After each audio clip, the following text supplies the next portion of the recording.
আমাদের দেহের ভিতরটা পরিষ্কার করতে হবে। আনন্দ, ঠিক আছে। তাহলে কী কী শেখালাম?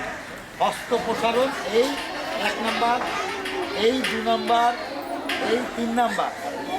যে হাতে খাই ডান হাতে ডান দিকের নাক বন্ধ করে বাঁ দিকে নিঃশ্বাস নেব জোরে, উল্টো দিকের নাক দিয়ে ছাড়বো, আবার সেখান থেকে নেব এইদিকে ছাড়বো, আবার এখান থেকে নেব এইখানে ছাড়বো, আবার এখান থেকে নেব এইভাবে ছাড়বো। এইভাবে যারা করবে তাদের পড়া মনে থাকবে।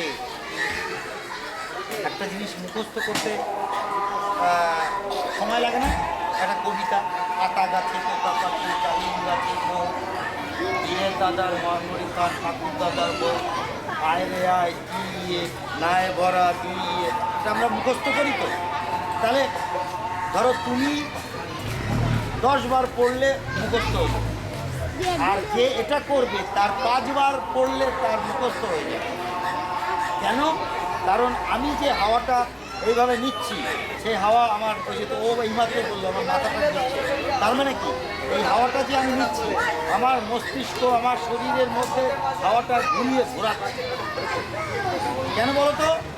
দেখো সবসময় একটা নাক বন্ধ থাকে, সব সময় একটা নাক বন্ধ আছে, একটা নাক খোলা আছে। তাই এই ক্রিসক্রস নাড়ি শুদ্ধির মধ্য দিয়ে আমার ওই দুটো নাসিকার যে শ্বাস প্রশ্বাস, এটা আমার দ্রুত, আমার এটাও খুলে যাবে ওটাও খুলে যাবে। তাহলে আমার কী হবে? শরীর ভালো থাকবে। বুঝেছো? কারণ এক